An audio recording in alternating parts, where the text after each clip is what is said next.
Hi guys, it's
Sup everyone, welcome to another live stream. Today the main focus is going to be Dehya's new artifacts. I've taken a closer look at it, and of course I'm going to be showing it to you guys as well. But how many people in chat even cares at this point? How many people still think that Dehya has redeeming qualities as a character? But I need to remind you guys that artifacts are more so universal than they are just uniquely designed for one character, although there are cases where one character uses a certain set of artifacts. Certainly that shouldn't be the case for HoYoverse, because they want to spend time developing artifacts that many characters can use. So while we are talking about Dehya today, rest assured that these artifacts, at least the way I'm going to approach them, is not going to be strictly left just to Dehya. Okay, one moment. Let me just change the batteries here.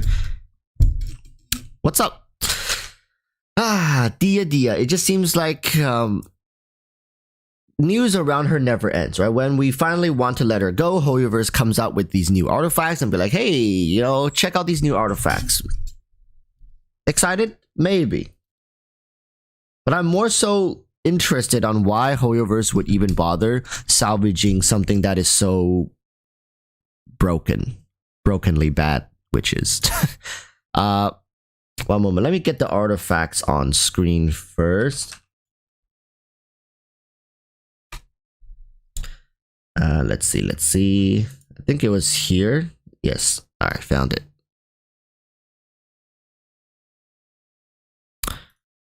So for people who are still curious or need a reminder what the artifact does, here it is. All right, here it is. So what the artifact does is it firstly increases the HP by 20%, and then the 4-piece set effect is elemental skill and burst damage will be increased by 10%. After equipping character takes damage, the aforementioned damage bonus is increased by 80% for 5 seconds. So aforementioned damage bonus, which is the 10%, is increased by 80%, which is 8%, right? And then it can stack 5 times. So that's a 50% damage increase once you get all 5 stacks, and the duration of each stack is counted independently. These effects can be triggered even when the equipment character is not on field. But what the interesting thing is, it did not give a limitation to how often the character takes damage, right? So if you're off field taking a bunch of damage, I mean, I guess Dehya might have had an internal ticker for how often she can take the damage. I'm not too sure. So maybe if she's on the field, if you're using her as a pyro hyper carry of some sort with Bennett C6, if she's on field, maybe you can take more damage. But the awkward part is taking damage often means you get staggered, but incredibly Dehya's kit also has stagger resistance, although it's very short. But just on at a first glance, this artifact set is not that good. And I remember touching it slightly last stream, saying that the 50% damage bonus to Dehya isn't nearly enough to make up for what she's lacking, which is even more damage. I was saying last stream that if you were able to give her 100% damage bonus, she would become barely competable. Is that a word? Competable? Barely competitive with characters like Yoimiya and Hu Tao, which a lot of people are playing Dehya similarly to those characters.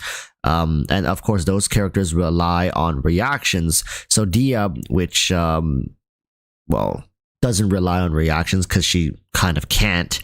Dehya needs more than just 50%. Because without the powerful reaction of Vaporize, her scaling is capped very quickly. It's basically everything in her kit plus some from Bennett and maybe Kazuha can lift her up a little bit more, but that's it. If your base values are so terrible to the point where Bennett and Kazuha can't make you competitive, then this character is bound to fail. because damage is everything in the terms of Genshin Impact. There's never been a survival meta in Genshin in the history of Genshin ever. And I feel like at the current rate, there likely never will be. Right? Genshin is just not a game that's designed for you to survive. It's a game that's designed for you to output as much as you can before the timer ticks down. So right now, it's very awkward that Hoyoverse is pushing Dehya more towards a DPS option, and I guess to a certain degree they understand the demographic that plays their game. It's like, we want to do more damage. But think about it. How out of all the Dehyas I've seen, I think the best one that I saw free to play was hitting for like 37-40k every now and then, and that's inside Spiral Abyss with the buffs, right? So you are likely hitting for 60k, right? 60k per burst, and she does how many hits? 1 2 3 4 5 6 7 8 9 10. I'll just give her 10 hits. You can do 600,000 give or take damage. Is that bad with this artifact set? Not necessarily bad, but for a 5-star who is put in the team to be a hyper carry, buffed to the brim with C6 Bennett and Kazuha, you're hitting for 600,000 after your ideal artifacts are equipped. What do you guys think? Is that an adequate number for Dehya to be hitting with her artifact set? Personally, I feel like she should be getting close to the 1 million range with her artifact set. Hu Tao in her, let me remind you guys, Hu Tao in her infusion can break past the 1 million barrier at C0. Right? So, and of course, Dehya is a standard banner character, so are we expecting her to compete with Hu Tao, or we're expecting her to be just a little below her in terms of competitiveness? Is 1 million damage really needed though? It's not needed. But then again, right? Is 500,000 needed? Where's the minimum requirement for this stuff? Right? Oh, is 500 okay? Is 400 okay? Is 300,000 okay? 200,000? Maybe all characters should just do 1,000 damage. Right? Like, what do we mean by when we say needed? Should all characters just meet the bare minimum requirement to clear the game and then just leave it at that? Right? When we say is 1 million required, I think what we're really asking is, does this even matter? Right? Does the fact that Dehya is underperforming even matter? That's what the real question is. Should we care that she's underperforming? Because the game is so easy that we can do it with like 200 damage per hit. At least some people claim that they can beat the game when characters heal the enemy, right? But I think the better question is asking, then why even have other characters that can do it? Right, F13? If you're designing characters that can do it, why design characters that can't do it? I know it's to give us this comparison and discrepancy, but when you're trying to salvage a character, like obviously what they're doing with these artifact sets, and they're still pushing her to be DPS, why DPS? Why push Dehya to be a DPS character? I also don't understand that. If you're gonna make a character that's defensive in nature and make a lot of her kit defensive and make her scaling so gosh darn bad, why so desperately them trying to pivot again back into damage? Oh, I know. It's because your main whaling consumers only care about damage. Your C6 R5 Giga Whales only care about damage. So if you made Dehya a pure defensive character, these big Giga Whales, these Leviathans, these Cthulhus, they're not gonna pay the goddamn bills, right? So design an artifact set that basically what it tells you is it gives her 20% HP and 50% more damage. But you can only leverage this damage if you have high enough constellations to abuse Dehya's scaling and her kit to the point where this becomes more relevant.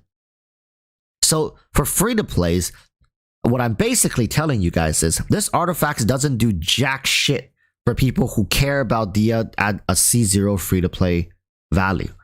right? She's still gonna be dog water. She's still gonna be non-competitive, even to certain 4-stars. Still, like, I think when it comes to Xinyan, she could become more competitive, right? This artifact allows her to outperform Xinyan, kind of. Xinyan's not too far behind though. But outperform Xinyan, outperform some other 4-stars, but there are still certain 4-stars that are more competitive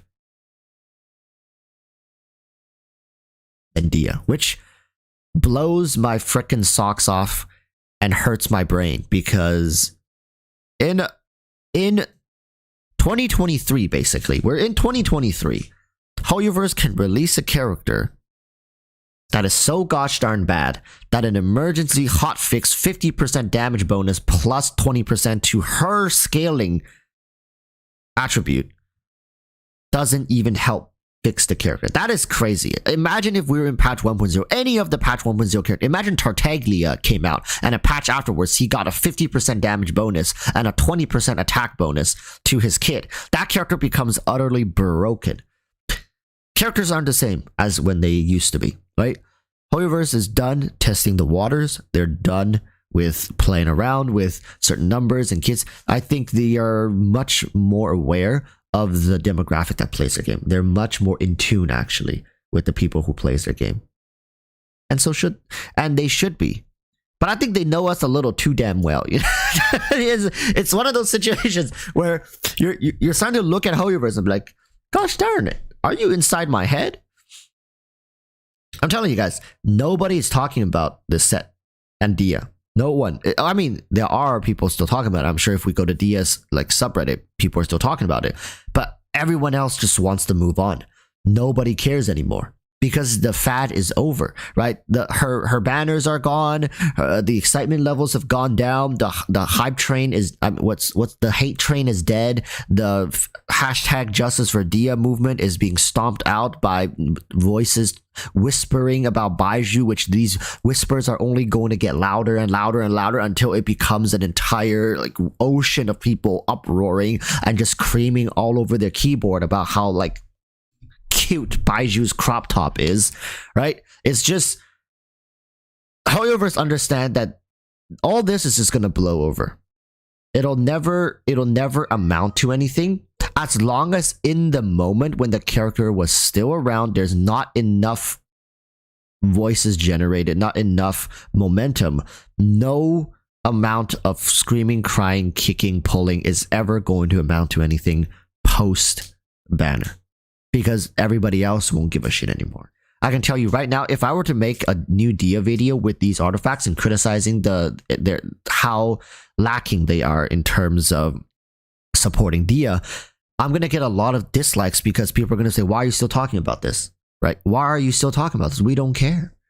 Why are you still making videos about Dehya? The Dehya's gone, man. Like, why stop milking Dehya? Like, so think about it like this. When content creators bring attention to Dehya and gain support for it, people will think of it as milking for views, right? So even if a content creator were to continue to try to support Dehya, they'll only be seen in negative light because, as long as you're profiting from making videos, even if whatever the hell you're doing is, let's say, I put it towards a fundraiser, right? Like, oh, look, a fundraiser. People will still say you're farming for clout. There's no winning, first and foremost. There's no winning. So, and I said it in the past, once the Dehya thing is over, and that's going to be it. It'll never come back. You'll never generate enough voice ever again. She won't likely have a rerun banner. She's a standard banner character. People who enjoy her will be all scattered across different corners of the world.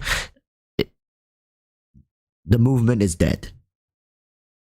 Right? The movement is dead. So that's why I want to take a look at this artifact and focus it, or I guess point it towards some other characters in the future potentially, as well as now who could maybe make some uses of it. Right?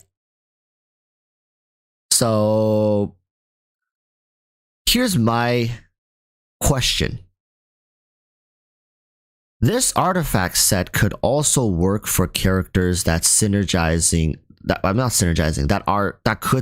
with Dehya's E. Dehya's elemental skill can possibly make other characters equip this set. as well. For example, I know this might be a bad example, but Hu Tao. I've been thinking about this right now. Is this artifact set usable for Hu Tao? No, I'm really thinking about this because the HP 20% is good for Hu Tao. Elemental skill, elemental burst damage can always benefit Hu Tao. And she hurts herself, but I don't know if that means she takes damage. But Hu Tao is shielded for the vast majority of her fight, so it's very difficult to get the 5 stacks. But if you were to get all 5 stacks, a 50% damage bonus to her elemental skill plus the 20% HP. How beneficial is that, really, for Hu Tao?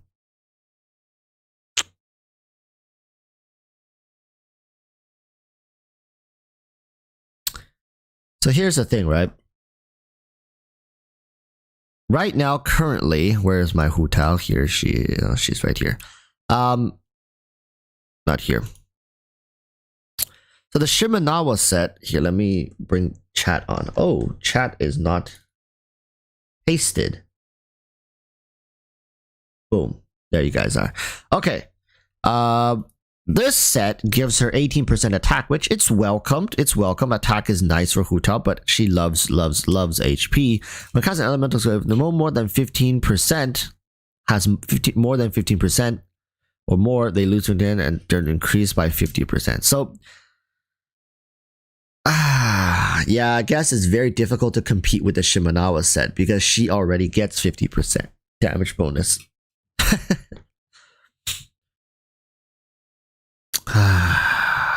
And plus, right now she's getting tenacity from Zhongli, right? Tenacity is when an elemental skill hits an opponent, the attack of all nearby party members increased by 20%, and their shield strength increased by 30% for 3 seconds. This effect can be triggered once every 0.5 seconds. So I guess it's very difficult for Hu Tao for that artifact to compete, because that artifact, after it's fully stacked, it'll give a 50% damage bonus to elemental skill and burst skill, and it only lasts for 5 seconds. Whereas Shimenawa costs is only 15 energy, and it'll straight up give you 50% normal charge attack, and it's much more straightforward for Hu Tao this way. What other characters? I'm just thinking of every single character in the game that takes damage. What about Zhao? No, Zhao scales off of attack, not HP. What about Eula? No, Eula scales off of attack. So what are all the HP scaling characters in the game? Is it even possible to find another character right now that can use this art? I was saying Nilou, wasn't I? Didn't I say Nilou could use his artifacts? But Nilou can't. No, she can't. Can she? Because Nilou, but it's Nilou's team that takes damage, because Nilou oftentimes isn't on the field when the super blooms are going off. I guess you can make a two piece for Nilou, because all she cares about is HP scaling. But oh man, is it that bad? Doesn't she scale off of HP as well? But would she need that 50% elemental burst skill damage? Oh, she needs more EM. No, she can't run that artifact set. It's gonna ruin the synergy in the team. What's my constellation? I think it's C1, 2, 3, C3. Good. Keep working on it. Keep working.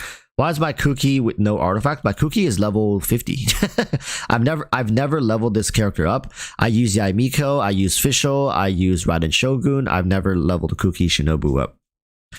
Because, you know, in my opinion, I kept saying, when an Electro 5-star Electro Healer applicator comes out, she immediately becomes obsolete.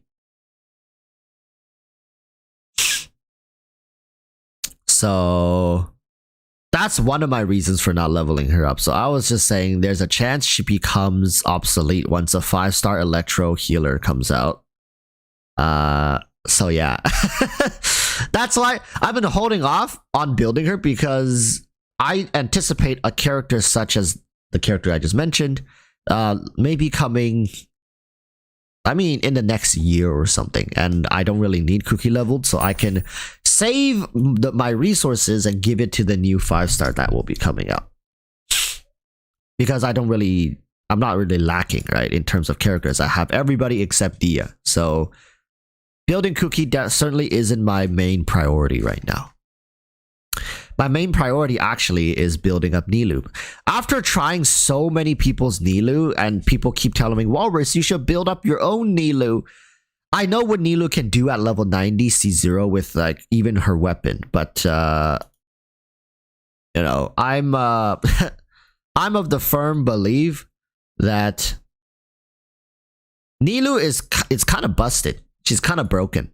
And I don't get me wrong. I like busted, broken characters. I'm a Hu Tao main myself, right? I play Hu Tao. I play Alhaitham. But I think Hu Tao Alhaitham is just in that range where, yes, they're broken and they're above the rest, but there's still a little bit of skill and nuance to them that makes playing them fun. What the fuck does Nilou do? Nilou wiggles 3 times, and every time you even auto attack with a character that applies Hydro, Dendro, or whatever the fuck, enemies just die, right? You just hit, and then you just watch enemies explode and die. It's like, yes, there are nuances to playing this character, but trust me, it is not nearly as interesting as playing some of the other characters. I've played Kaching more than I've played Nilou. She's strong, but she's not fun. She's strong, but she's not fun. Is that a good way to sum it up for this character? So don't get me wrong, I'm not going to let this bias cloud my judgment when I'm reviewing this character. She is certainly very, very powerful. Very strong character. In fact, if you are looking for a character to quickly rush through the game of Genshin Impact right now, Nilou might be your best bet. Like, if you're somebody who just started the game today and you're like, I need a character that can rush me through the game and all the contents and everything as fast as humanly possible, Nilou might be even better than Nahida. Nahida is great for rounding out complete rosters, right? If you already have teams built, Nahida levels them all up. But Nilou just comes in and be like, oh, and everything is dead. You don't even need to know what you're doing, and everything is dead. I don't have a problem with her. I just don't like to play her. Right after trying her on other people's accounts, like, God damn it, like, your Nilou can do this. So yeah, after re-examining all these characters, looking at the list here, I just don't think that artifact set is made for anybody other than Dehya for now. I can totally see that in Fontaine, even a character comes out that can maybe make use of that artifact. Because you know why I keep going back to like, oh, there has to be other characters?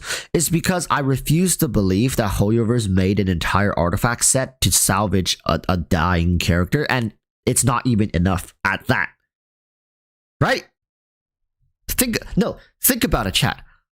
Why would they make an artifact set to salvage such a bad character? If she's that bad, just let her be bad.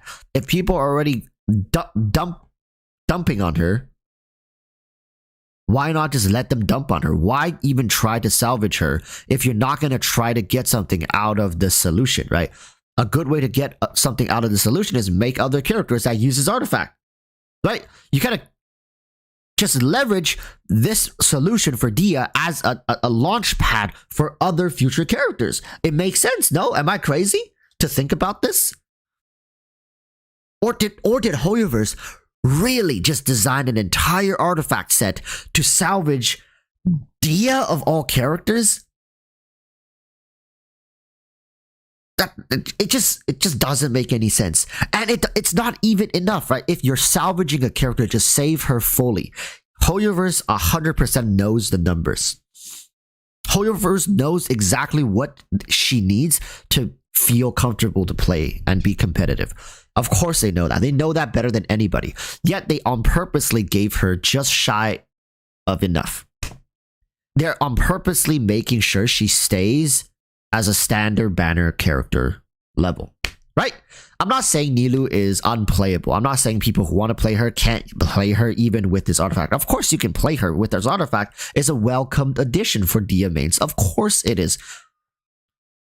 But it doesn't feel like it's enough, which I know I'm sounding like a broken record now, but I'm just trying to hammer the point home that I refuse to believe that this artifact set only services Nilou, which now leads us into the future, right? Finally, we can segue into the future.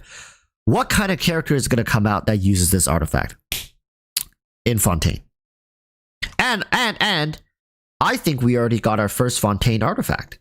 I think, okay? I think. Doesn't mean I'm right. I'm just thinking. I think Nim's Stream is an artifact set that may be used for Fontaine characters. Maybe. Now, don't get it mixed up, right? Is it the best artifacts for all Fontaine characters? No, not necessarily, but I think it's just like there are a lot of characters that are released in Sumeru who can go back and farm Inazuma artifacts.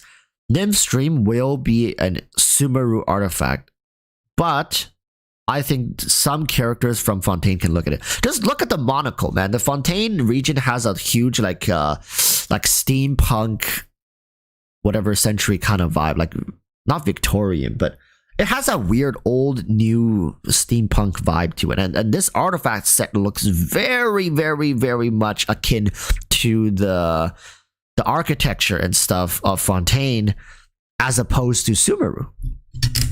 Right? So let's take a look at this. Hydro damage straight of 15%. Nice. After normal charge and plunge attacks, elemental skill, and elemental burst. So if you breathe, basically, one stack of a mirrored nymph will be triggered. I love that word, triggered. Lasting 8 seconds. When under the effect of 1, 2, or 3 more mirrored nymph stacks, attack will be increased by 7, 16, and 25%. So, and hydro damage will be increased by 4, 9, 15%. So at most you can get 30% hydro damage, 25% attack. Mirrored nymph stacks created by normal charge and plunging attack are independent, right? But then if you want to get the full bonus, you only need to do elemental skill, normal, and charge attack. One elemental skill, one normal, one charge attack, and you can get 3 stacks. Is this another Tartaglia buff? What can Ayato even get 3 stacks? He can, right? He can do 1 charge attack, 1 elemental skill, and then normal attack. I think Ayato can do it. It's just you charge attack first, then you press elemental skill, then you left click. But I don't know if not Tartaglia. I don't know if Ayato's elemental skill and his auto attack during his elemental skill counts as just his elemental skill.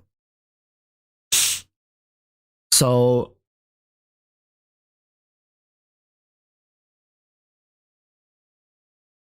I'm not sure.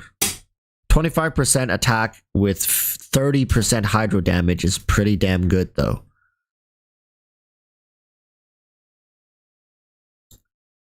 Dim says it's another Xiangling buff because Child got stronger, so International got stronger. Yeah, it's crazy to me that this late in the game, Tartaglia had like 4 different artifact sets that or artifact combinations that people have evolved him through. Right from the very beginning, before we even had the Dragon Spine set, whatever the hell, the Hydro set, people were using him on some like ragtag set, and then like they got that set. And I remember they got another set after that, but very few people are using it. And then now we have this set.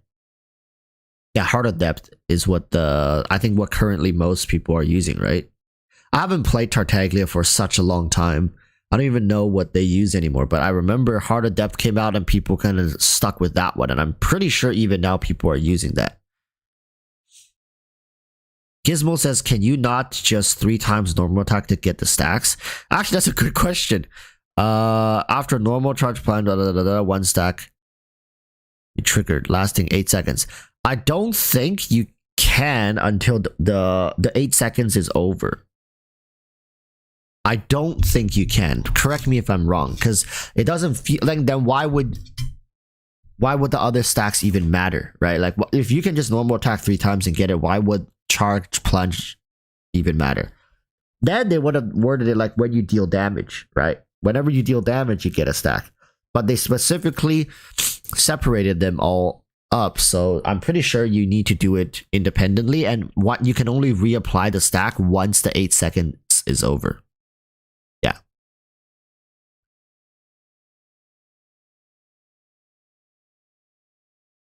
William Kazitani says most people play 2-piece Heart of Depths, 2-piece I don't know what SMTH is, that give attack percent. So now this is perfect. This would this would become the new best in slot for Tartaglia, I would imagine. A 30% hydro damage bonus plus a 25% attack bonus, and Tartaglia can upkeep this buff very effortlessly.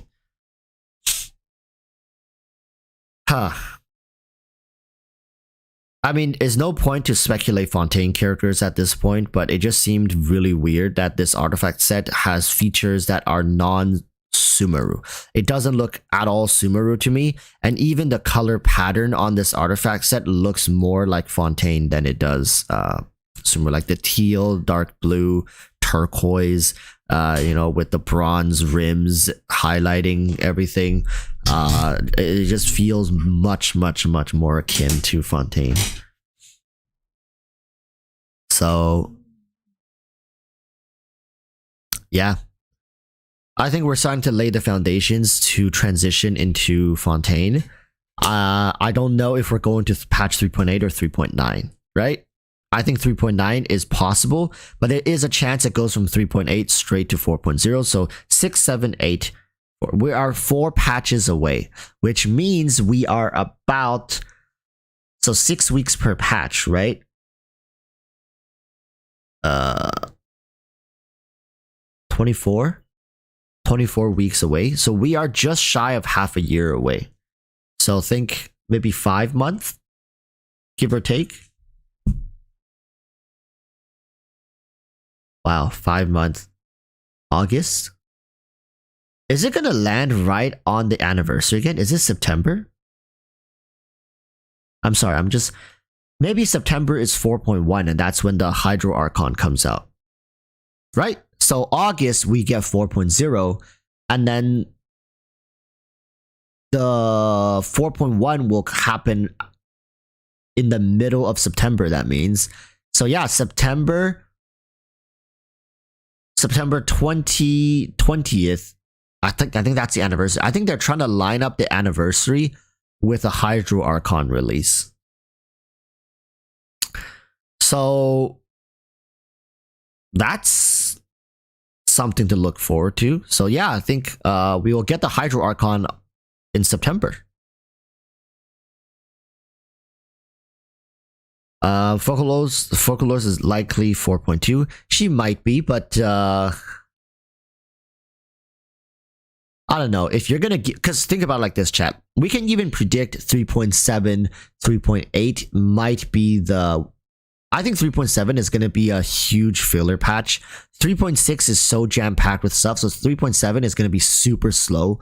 3.8 is going to be super slow, and it's either 3.7 or 3.8. They're going to do the Golden Archipelago likely again to milk the summertime season.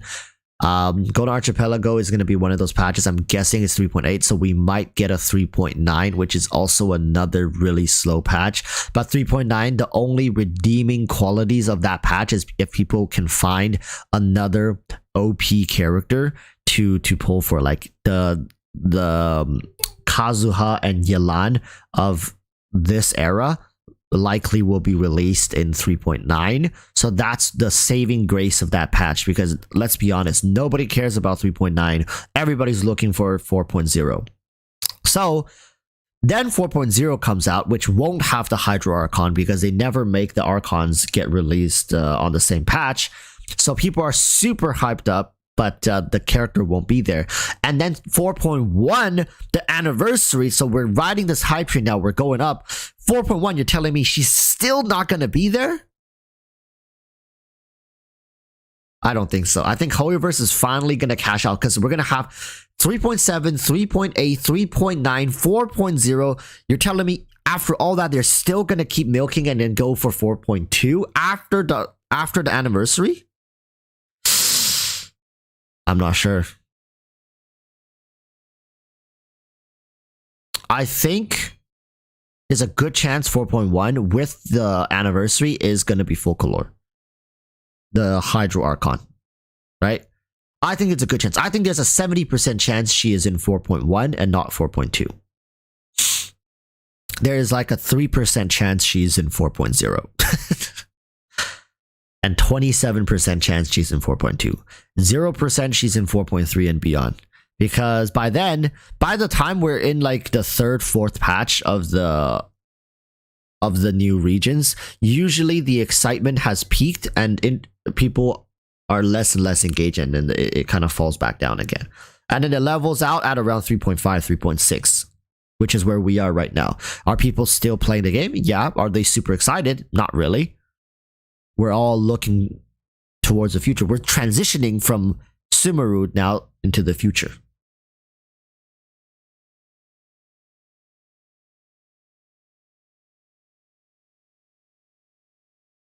William says, if we don't have 3.9, then it makes sense if she comes out on 4.2. Yeah, if we don't have 3.9, then 4.2 makes sense. If we do have 3.9, then 4.1 is likely the pacing we're going with. Basically, what I'm saying is they're going to try to release her with the, whatchamacallit, the anniversary is what I basically am saying.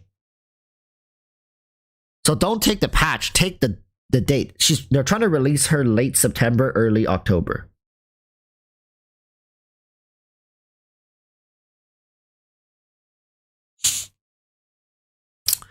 JM watches, they're not rushing the story, so there won't be a 3.9. I hope so.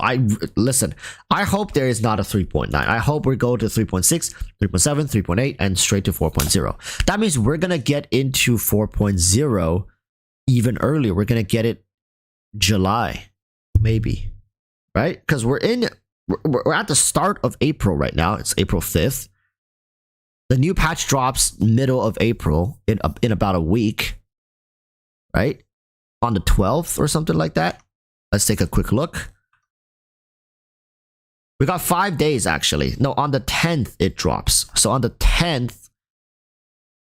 Yeah. Then we're looking at end of July, early August. That's exciting, isn't it? Exciting enough to do a tempo on the standard banner. Let's go. Alright, let's first take a look where we're at. So that's 10, 15, 20, 25, 30. Okay, we're 30 pulls in. Is Dehya in the standard banner right now? Hold up. Wait a minute. We see Tighnari.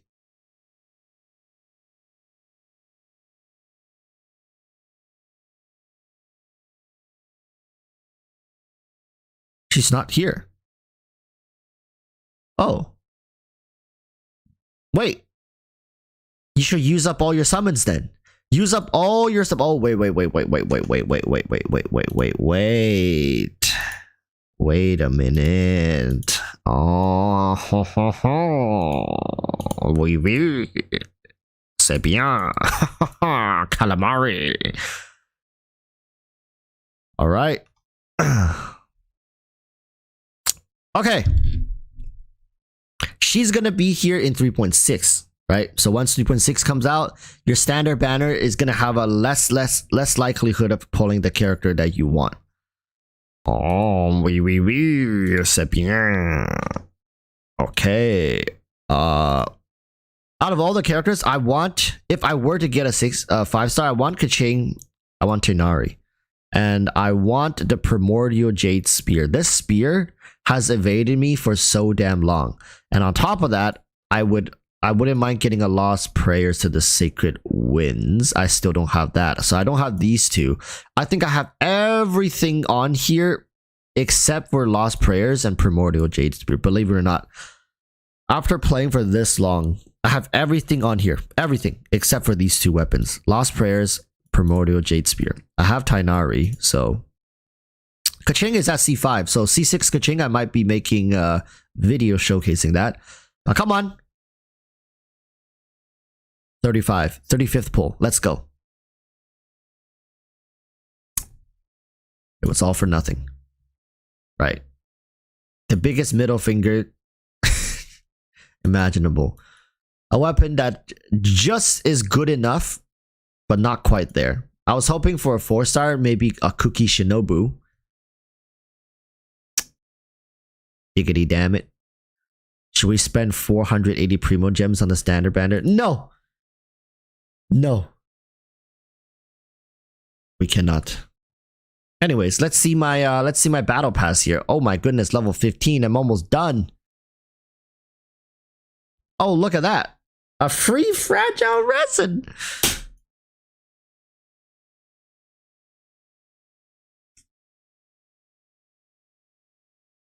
Blitz says, hey Walrus, who's better in driving the damage in a Hyper Bloom team? Nahida or Raiden in burst form? I believe Nahida is better.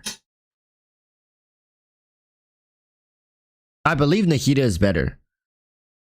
Because, well, I mean, you could always build Raiden as a driver. But I feel like Nahida is more consistent with everything. And oftentimes, having Nahida on the field saves you the effort of having to reapply her elemental skill as well. So Nahida should be taking the cake for that. Although I haven't tested it, but just on paper, Nahida should be taking the cake for that. With how her kit is built.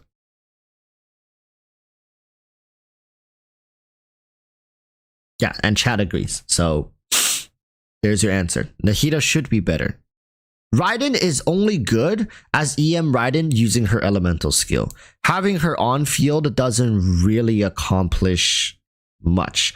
I have tried both. I have tried her as like a support DPS at C3. So imagine using Raiden as a burst support DPS as well as using her as an EM bot. EM bot is just a little less hassle, and nowadays with what's his name again? Al-Haytham and Nahida, you're doing more than enough damage. So that's why I've said in recent times that C2 Raiden isn't what it used to be, and I even came out and said now a C0 Raiden truly can be considered S tier. This is what a S tier character, well, this is what an S tier Raiden Shogun should have looked like. That's why I always had Raiden as one of the best A tier characters at C0, and now I've officially like bumped her up to S tier even in mind, because EM Raiden is just so OP, and now it opens her up to a completely new role. And this new role is dominating as well at that, right? So insane character. Raiden C0 got a huge buff, but it's at the cost of C2, C3 Raiden, if that makes sense. X Lewis says 89 said, did you answer the question if Dehya would be saved? We answered that question in the very beginning of the stream. I said that even with a 50% damage bonus, which essentially is what the artifact gave, plus 20% HP, Dehya is barely competitive with some of the other pyro options. Although she's better than 4-star alternatives now, like Jin Yan and whatnot, she's still non-competitive when it comes to the really strong characters. And I also said, well, that kind of makes sense since she is designed to be a standard banner character, so she should never really be competitive with 5-stars. But what it really is doing is giving the C6 R5 Giga Mega Whales a reason, right, to even play Dehya going forward, and it's kind of appeasing to that audience. So for people who C6 R5 Dehya, now they can take this artifact set and make her somewhat somewhat competitive, right? And you have to be C4 and above with a high enough refinement on your weapon to even boost up further scaling. And of course, C6 R5 Dehya is likely going to outperform a lot of 5-stars because of raw scaling because of her constellations, because of her R5 weapon, blah blah blah. And her artifact set definitely helps. But for the vast majority, if not all free-to-play players, this artifact set will not really do much for you. Okay? That's basically what was said. Marcus Buzzer, did you notice how cracked Dendro is against Hydro Shield Abyss mages? Yeah, Dendro, I've noticed Dendro is actually quite efficient against a large amount of shields. I don't think Pyro really worked, but I've never tried Dendro on Pyro because I've always had Hydro on Pyro.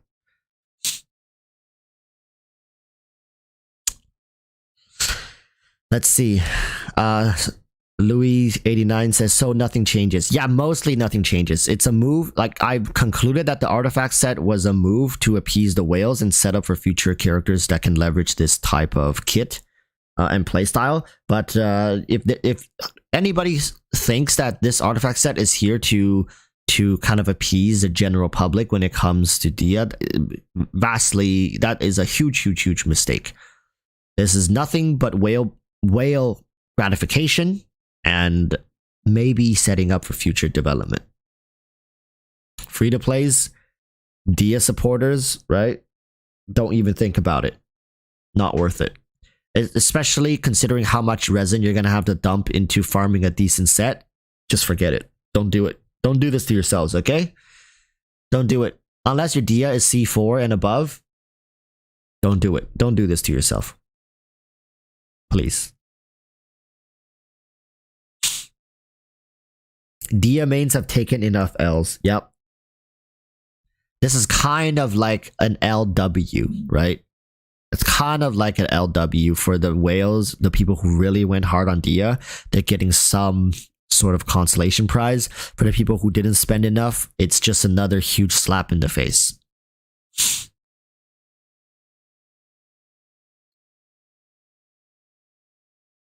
Spooky Cat says, I guess whales also need to breathe some copium from time to time. Absolutely. It's an L disguised as a W. Yeah? Yeah. I was thinking WL equals Waluigi. Yeah, this is... Dehya mains are kind of like Waluigi, right? So such a weird example, but yeah.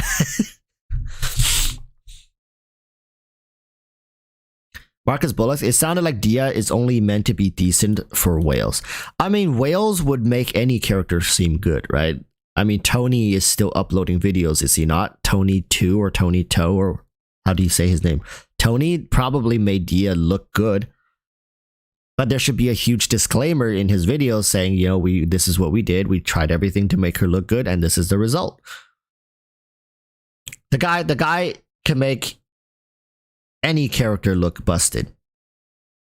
And of course, a lot of the time, it's an R5 weapon they're using with supports also using R5 weapons. So a huge amount of additional stats plus food buffs or fishing for a certain abyss cards. He can make Diona look broken. Yeah, it's like slap C6 R5 Shenhe onto a Diona, and Diona suddenly is hitting for hundreds of thousands of damage, fully buffed out, right? It's just crazy.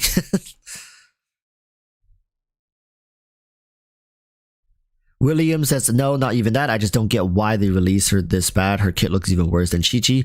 Well, I'm not trying to justify it. I'm just saying that this really gives a good comparison to some of the characters we have now, right? Without bad, you can't really see the good. This is getting a little philosophical, and I don't want to get it too philosophical because I know people in chat are gonna be like, ew, philosophy. But I'm just saying, it sometimes good characters can only feel good if there are bad characters to balance it out, right? And my point also is the reason Dehya feels so bad is also because there are characters that are extremely good, like all the characters I have in this team. They're extremely good. These characters exist in the game, which ends up making us look at a character like Dehya and be like, oh, that is complete doo-doo water, right? So it's all about comparison and perspective. Imagine if Dehya was the first character released in Genshin Impact, and that's all we have to go off of. Suddenly, Dehya becomes the baseline. It's just unfortunate that when Dehya is released, there's a character like Hu Tao already in the game, right? There are characters like Yoimiya. And of course, yes, I know people are going to say, well, Walrus, what about the standard banner? You can't just ignore the fact that she's a standard banner. Well, in the standard banner, we have characters like Kaching nowadays. We're pretty strong. We got Diluc, which is still pretty good. Not very competitive anymore, but still better than Dehya in his most optimized team compositions. We have Tainaru, we have Jean. We even have Mona, and if you really want to dig even lower, we have Chi-Chi, which arguably is still the worst character on the standard banner, and many would rank her just above Dehya. In fact, I think this new Spiral Abyss, the stats should be out. I don't know if Dehya is going to be one moment here, chat. Oh my goodness, this is actually kind of exciting.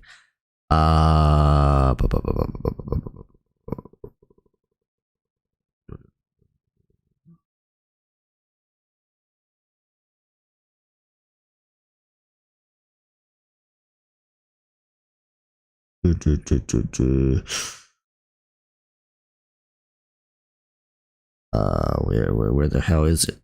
Oh, here it is. Here it is. One moment. All right.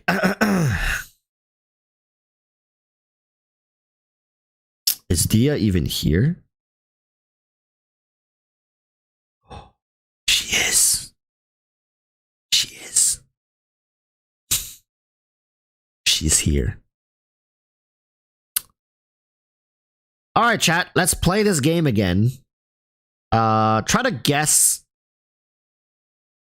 There's okay, so for reference, there's S tier.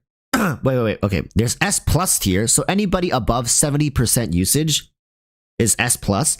S tier is above, I believe, 30%. A tier is above, I believe, 20%.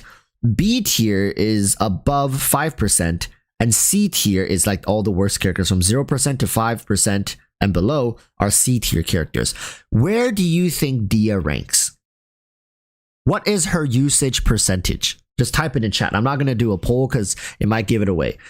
Where do you guys think Dehya's usage is? It might actually surprise some of you guys. I don't know.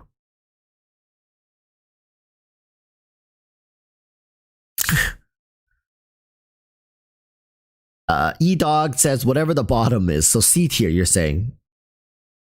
So I'll say it again. C tier is below 5%. B tier is below 20%, but above 5%. From 5 to 20% is B tier, right? A tier is from 20% to 30%. S tier is above 30% and below 70%. So S plus is above 70%.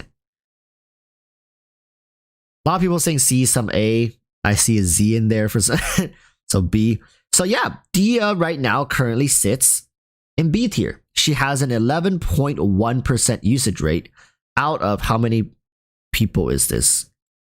120,000. So it's still 120,000 people. Out of 120,000 people, let's see how many people owns this character first and foremost. Wow. Okay. Out of 120,000 people, 8,686 people owns Dehya. So out of 120,000 people, 7.4% of 120,000 people have Dehya. And her appearance rate is 965 times, landing her a B tier rating with 11.1% usage rate. That 11% are content creators. Only because she is new. Yeah, only because she is new. And she sticks out like a sore thumb, I'm telling you. I need to screenshot this so I can show you guys. She sticks out like a sore thumb because above her is a character that is Diona, which the ownage rate is 114,000, and below her is Zhao with the ownage rate of 40,000. Yet she is above Zhao in percentage usage rate because her ownership rate and her usage rate is better than Zhao's ownership rate and usage rate. So one moment. I'll show it to you guys on the computer here so you guys can also see what I'm talking about.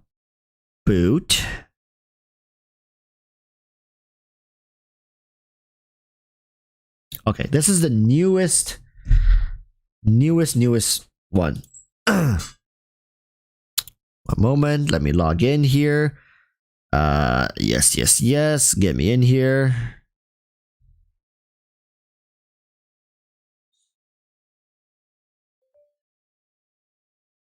Bada beam, bada boom.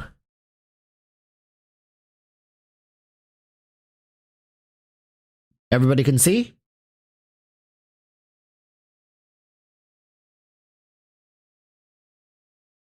So this is the most recent Abyss data. So this is 3.5 Abyss data with the second half.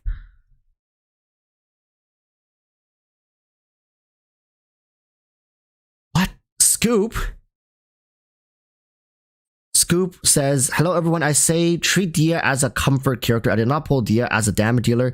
I've looked at my Abyss runs and noticed that Ayato is always on the leaderboard on most damage taken. So when she came out, I was focused on resistance to interruption. Scoot! Wait, Scoot, did your finger slip? Thank you though.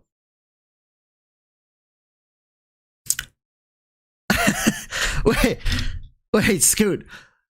I mean, a little caught off guard here, but message received. Wow. I don't even know how to proceed with this, but yeah, bro, hit up with the AKA super chat just out of nowhere. Scoop the homie into the primo funds. Yeah, he slipped. Dude, he left a message and he disappeared.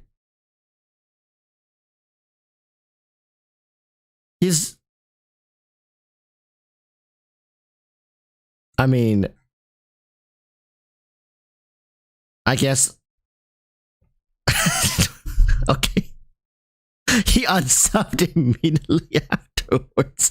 But yeah, Scoop is right, and I definitely support that approach. Right? It's just that the reason we keep looking at Dehya is just to understand where her current position is amongst the other characters, even as a standard banner.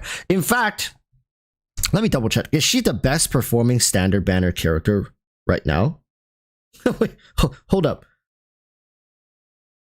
11%. That might be.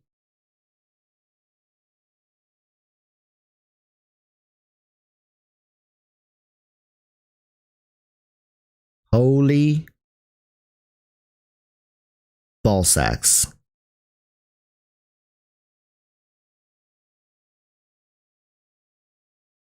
She is. No, she's not. Okay, I see it. Mona is above her. There it is. She's the second best standard banner character, ratio wise. For reference, the standard banner characters, Chi-Chi is at 1%, the worst. D-Look is at 1.5%. Jean is at 3%. They're all C tier, usage rate wise.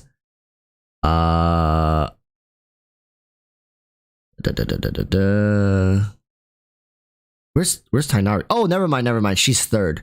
I completely forgot Tainari even existed in the standard banner. So Tainari is at 19.5, and Mona is at 18.8. Where's Kaching? Kaching is at 4.9%. So yeah, we got Chi-Chi 1%, D-Look 1.5%, Jean 3%, Kaching 4.9%, Dehya at 11.1%, we got Mona at 18.8%, and then we got Tainari at 19.5%. So these are the standard banner characters. Yeah. So, and you guys miss it just out of the screenshot here. Okay, and we got, of course, our amazing Archon, the best Archon in the game, sitting at 6.8% in terms of usage rate. Amazing. Barely making it out of C tier. Commendable.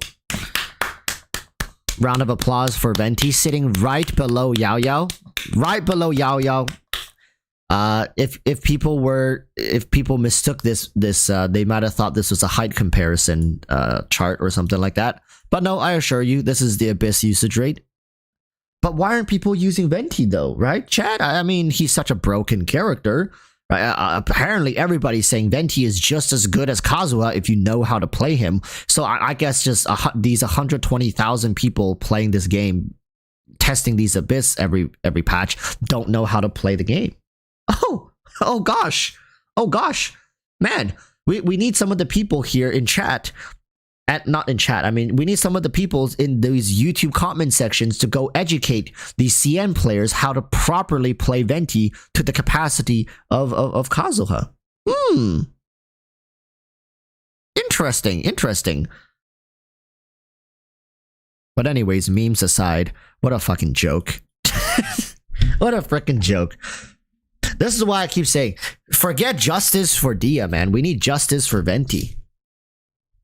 Wind Minions is why so people using Yao Yao? That's a good question. Okay, so the reason why very few people are using Yao Yao is mainly because Yao Yao as a 4-star Dendro healer isn't really necessary as long as Kuki is still in the game.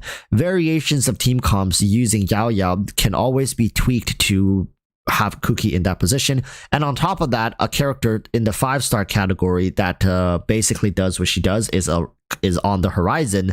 So combining both of those scenarios, Yao Yao's like her stock value is just very low.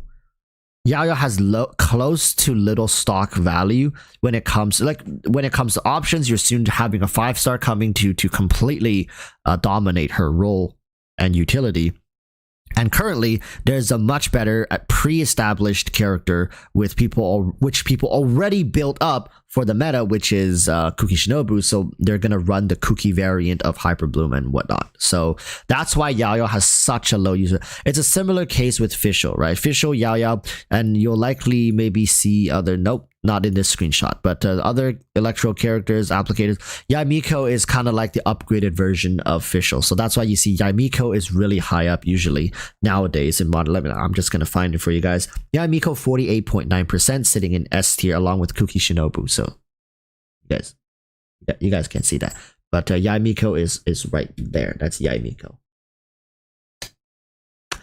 God damn it, you guys can't see it. Anyways, my point is, if you look up the tier list, it's not that these 4-stars are not good. It's just if you look above, you'll see the 5-star versions of them or the better version of them, and that's what people always gravitate towards. People always gravitate towards the path of least resistance, right?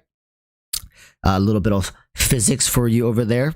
Genshin physics, Genshin player physics. We'll always choose the characters that has the least amount of resistance. That's why we look at these numbers. So if you want to stop struggling, if you don't want to get like continuously shat on by the Wii Nut, look at these charts, look at these data metrics, because if you copy what they're doing, you're going to find yourself running teams with the least amount of resistance. But a lot of things also matter, like what weapons they're using. So let's say if you're using a really top tier character and they're using, like, let's say a sacrificial sword or weapon, right, to cycle through the particles and the abilities just perfectly, and you're running, let's say, a 5-star weapon, and you're realizing, why am I not clearing, or I'm not having as much success? It's oftentimes because through the combos that you're trying to run, you're missing like a crucial, let's say, 10 particles per cycle, and that's going to really screw with your overall efficiency running a certain team comp. So while yes, these numbers are important, you should never take them as face value, because you don't know exactly what weapons all of these people are running for a lot of these, like what constellations even. They don't even go into details. Let's say Ganyu has a 16.7% usage rate, right? But how many of that 16.7% usage rate is a C1, C4, C6 Ganyu with a R3, R5, or like Amos bow or free-to-play bow or whatever? You don't know that. You only know how many percentage of the people owns this character. 48.7% of 120,000 people own Ganyu, right? So, and she appeared on the field 9,561 times. That's all you know. But that's a good enough baseline for a lot of people to say, okay, so Ganyu is still fairly used, but I believe Ayaka is higher than Ganyu. So even in a 5-star category, yeah, Ayaka is at 51%. Ayaka is 51%. Ganyu is sitting at 16.7% usage. Shenhe is even higher. Shenhe is at 52.8%. Shenhe is outperforming Ayaka. The S plus tier is the same. Zhongli has fallen below 60% for the first time in a long time, 59.8%. I believe he has never been this low since his initial release back in 1.2, which is weird to say.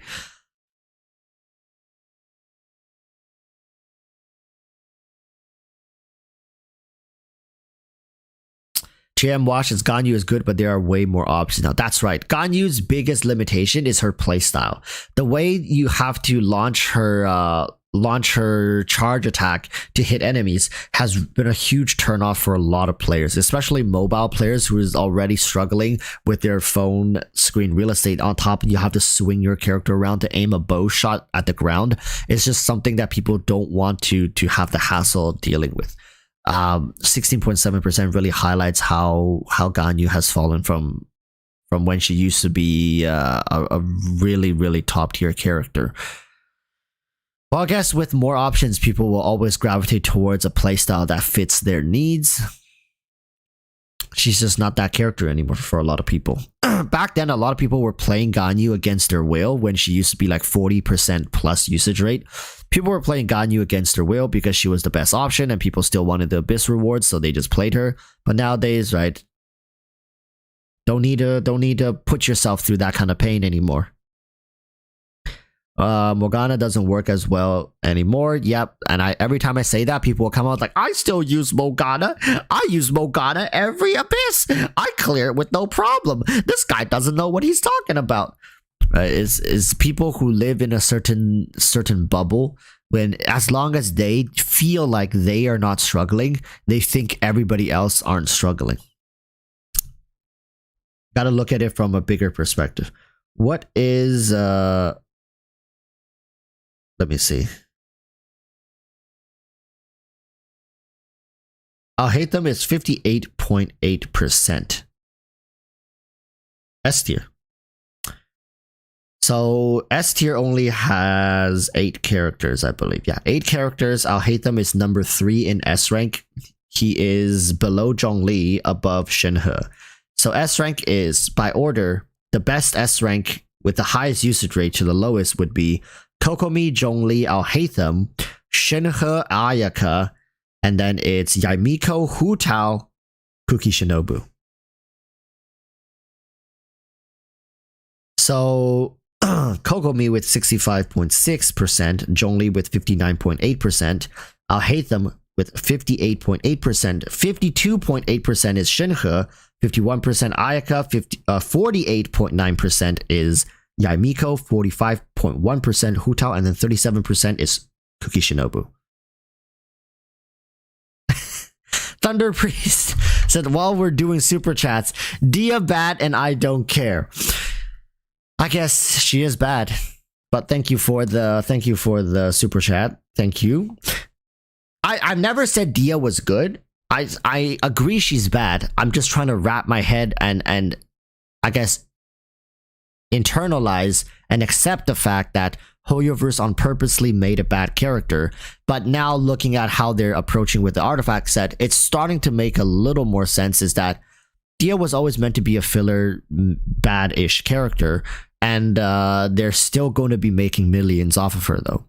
Her development cost could not have possibly costed more than like a couple, like $100,000, maybe less than that. maybe like tens of thousands of dollars paying the, maybe even less than that. Maybe Dehya costed like a couple $1,000s to make. Just think about it. They have to pay the people to make the design, to rig the character, but her body type already has a pre-existing stuff.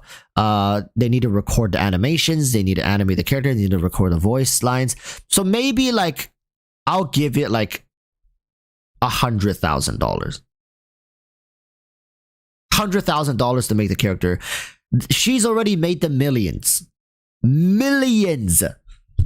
They like, okay, for reference, think about it like this. What kind of investment in the entire freaking world can you 10x your, 10 to 20x your initial investment? Like, think about it. They 10 to 20x their initial Dehya investment, most likely. I don't think Dehya costed like $1 million to make. I think this character, $100,000 something dollars, including the voice acting, including all the animations and the design and the art and all that stuff. $100,000 something dollars to make this character. And even though her banner is one of the worst performing, if not the worst performing banner in the entire game, she still made them millions.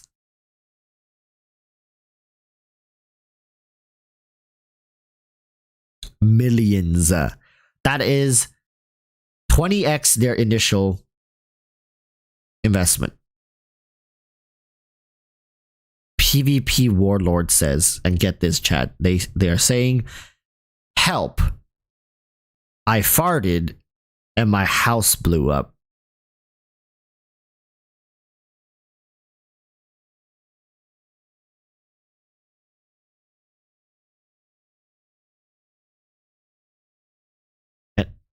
Anybody else reading that?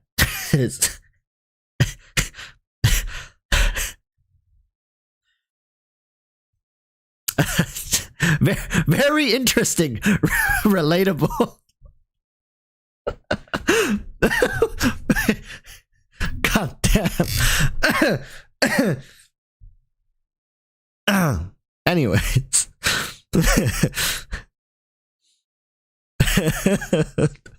I'm sorry. If that's true, I'm sorry for laughing, but you gotta admit that's kind of fucking hilarious. What the fuck?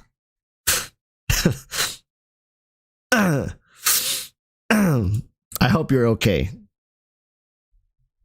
24K sniper, is this a Spiral Abyss user? Yes, yes. We're just kind of looking at Dehya right now. I know. We're still looking at Dehya even though she's long gone, but it's always interesting to me because look, she's kind of an anomaly here. Above her, Diona has 13.171.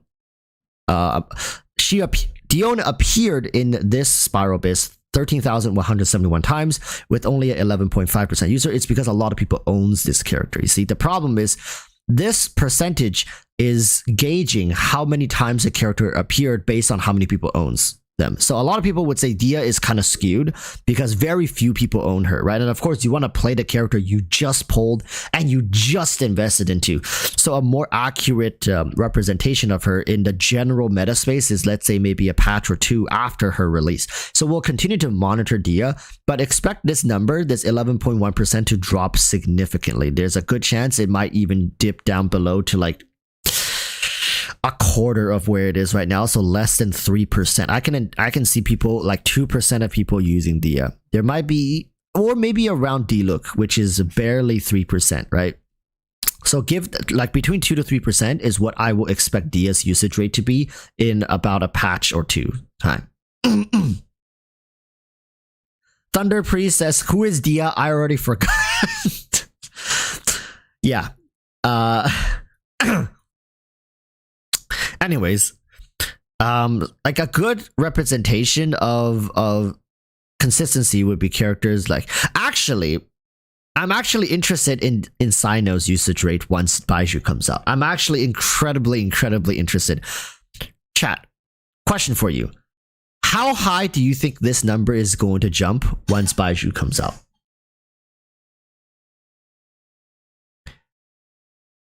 Because like after looking at it, right, like obviously Baiju is made for characters who are supposed to stay on the field, sustained on the field, right? Like, who don't want interruptions. So kind of like hyper carries, but there aren't any Dendro hyper carries unless you look towards Sino. Sino is a hyper carry that relies on Dendro reaction. So some people say up to 15%, he might go to 17%, 25%, 10% more. So 23%? 6%. So 6% increase, 19%. Sorry. I am not coughing sarcastically. I am coughing because there's actually something in my throat. Okay, so currently, man, I wish I can show you this guy.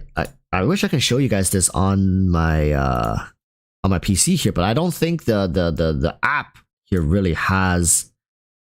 I don't think the app here has the features. I really want to, because this is a phone app, people. This is a phone app. It's not like a website or anything, which makes it really difficult. But I don't think I can show you guys this. I hate having to open my phone, look at it, and then relay that information to you guys. Why don't I take a screenshot here?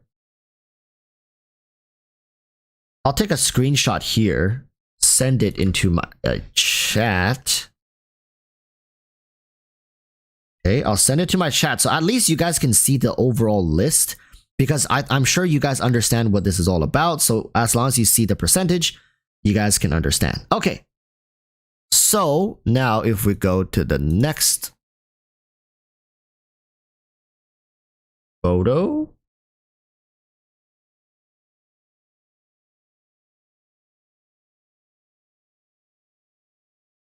So I think below this point we don't really need to see. You guys can kind of make out this Layla, that's Rosaria, that's Yunjin, that's Goro, that's Diluc, and that's Kale, I believe.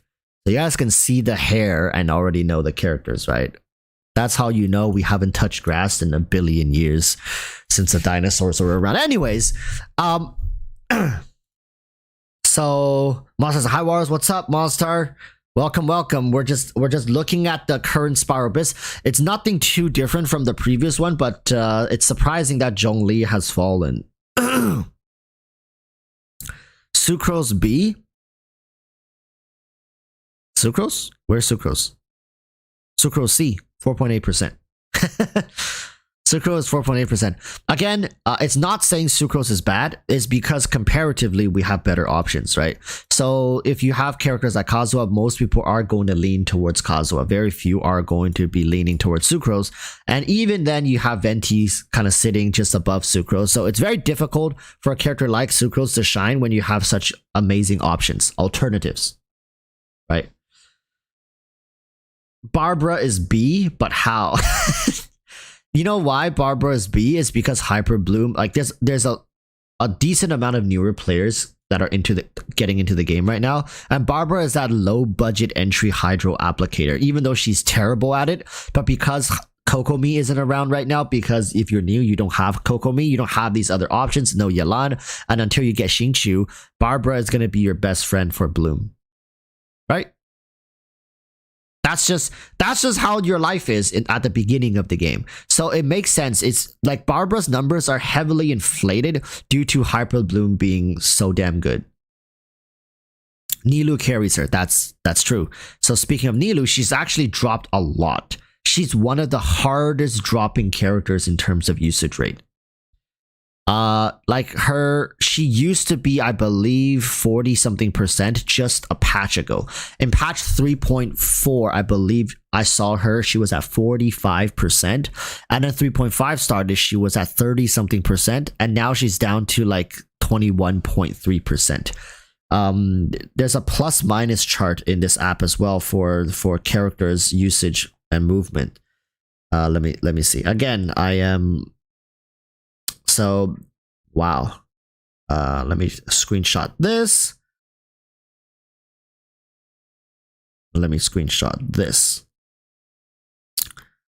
So, and then I'll send them to chat so we can look at these data. data. It's weird because in the app they use red to show increases and they use green to show decreases. So allow me to show you guys. I feel like we're looking at this like we're making stock investments.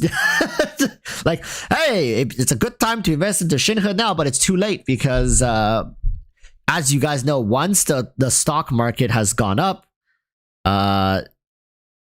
yeah.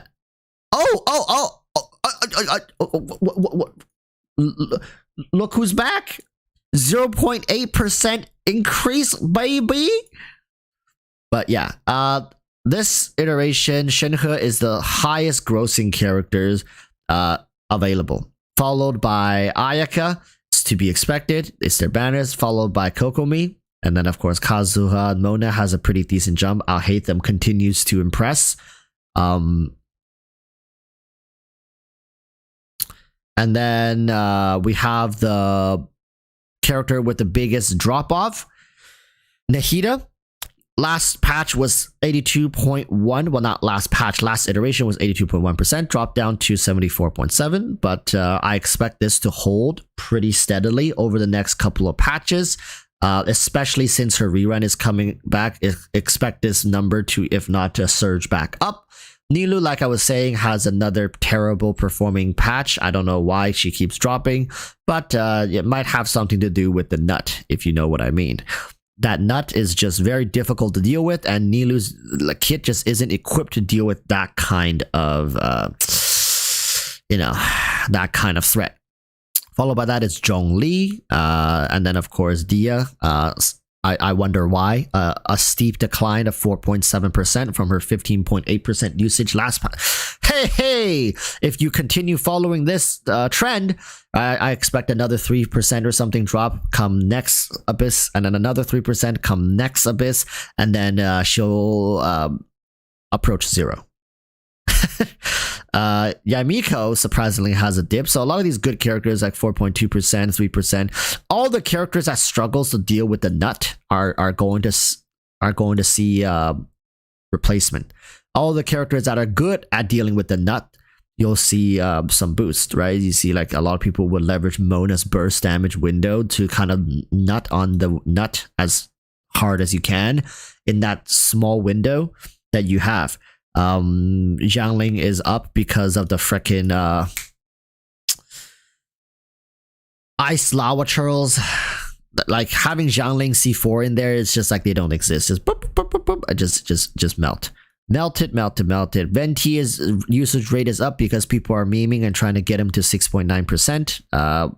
Impressive, but a meme nonetheless. There is a 69.8% over here. I'm not going to make a joke about that because I don't want to get cancelled because Xiangling is an underage chef that works in Liyue. Anyways, collectively, I think this patch is very akin to what HoYoverse likes to do with these characters, because HoYoverse always tunes the patch to the characters that are rerunning. There's absolutely nothing surprising here. The only thing that is surprising is seeing how steep of a decline Nilou is having and how HoYoverse is going to try to bring her back. But I don't believe there's any new Abyss roster changes, right? Chat, remind me again, how often do the mobs in Abyss 12 change? I remember it's every like 3 or 4 Abyss cycles they change the mobs. Or am I wrong? So every 2 patches the Abyss changes, right? I don't know.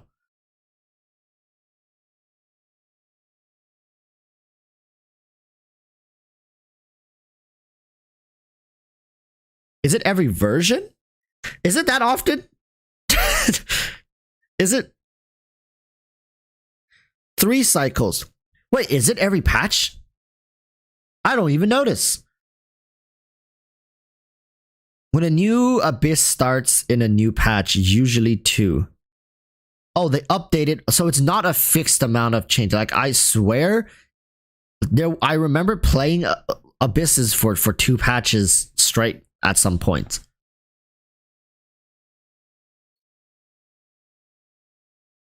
Ah, so they're updating it every patch. So you guys are saying 3.6 might come with an entire new Abyss.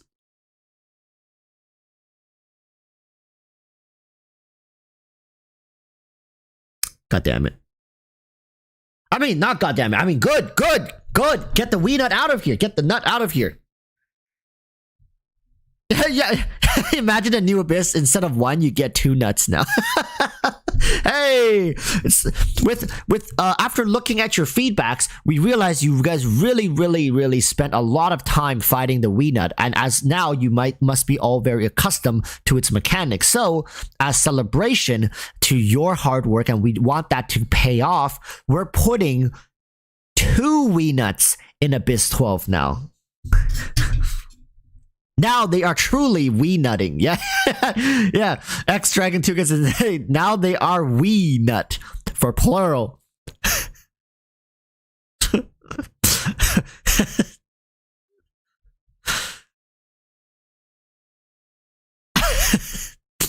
Double the fun. Yeah. Enjoy. But anyways, we can make a video talking. Let's make a video with these statistics because I want to share this with more people. We have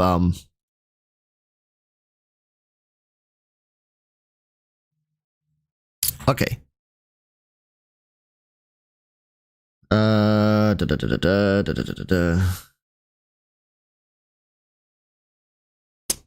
Okay.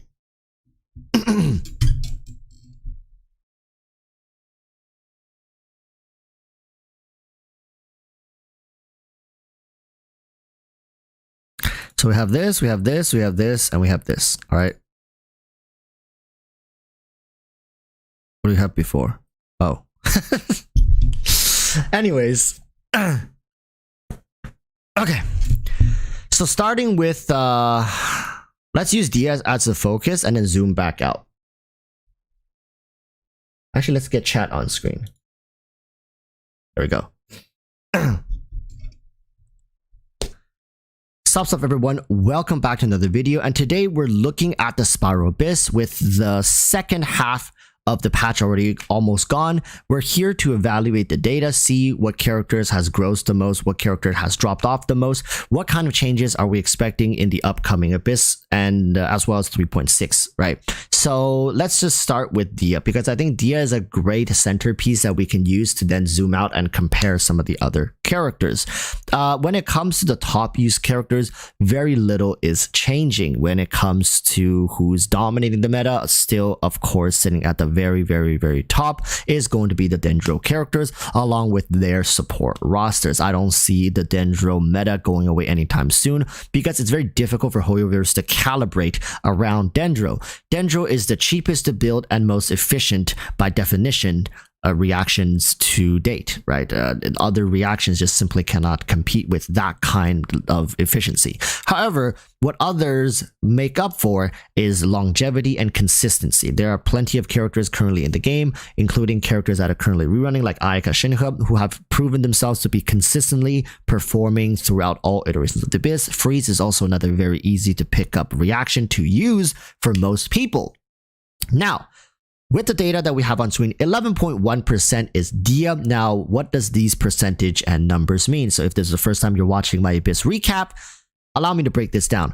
The most left number here is the amount of times the character appeared in the Abyss.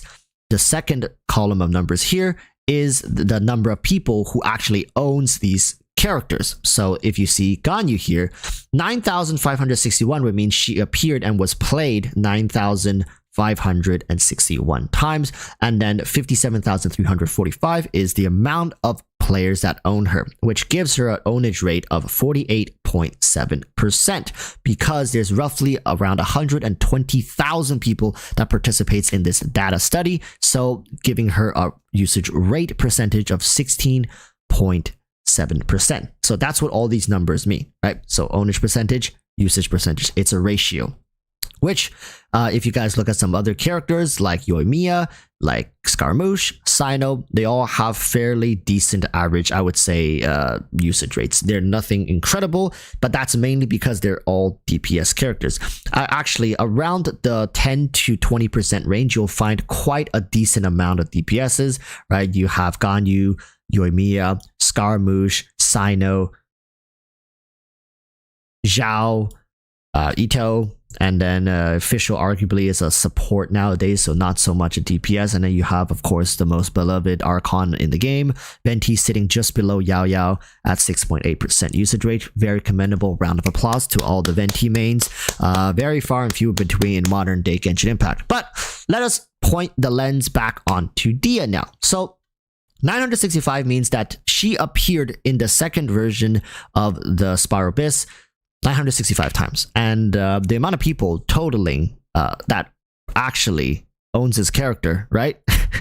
8,686, which gives her a usage rate of 11.1% and an ownership rate of 7.4%. And now if you look up and down, you'll see she kind of stands out as an anomaly character amongst the rest, right? Why such a high usage rate?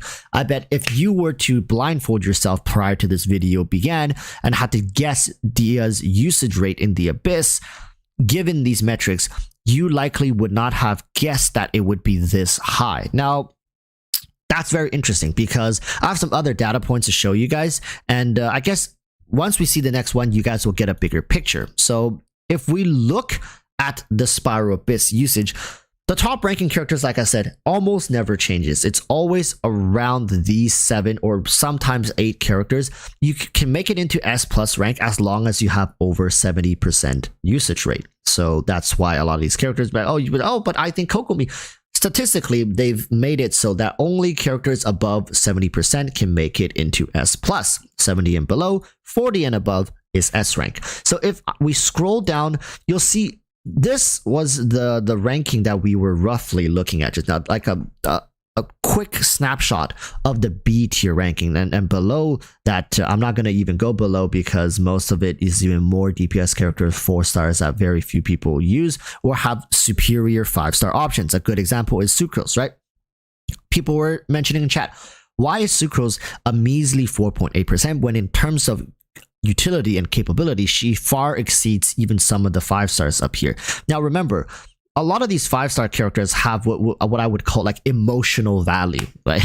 It's just like if you spent 3 to 6 months worth of Primogems pulling for Scaramouche, pulling for Cyno, you best bet you're going to be using them for at least the same amount of time you saved up for them. Right? It only makes sense. If you spend 6 months saving for Scaramouche, for him, his weapon, maybe even his C1, you best bet use this man for at least 6 months to get your money's worth. So a lot of people who have spent and devoted themselves to these 5-star characters, they are going to continue supporting them, if not willingly, because they really enjoy these characters. So there's a lot of emotional value put into a lot of these 5-star DPSs.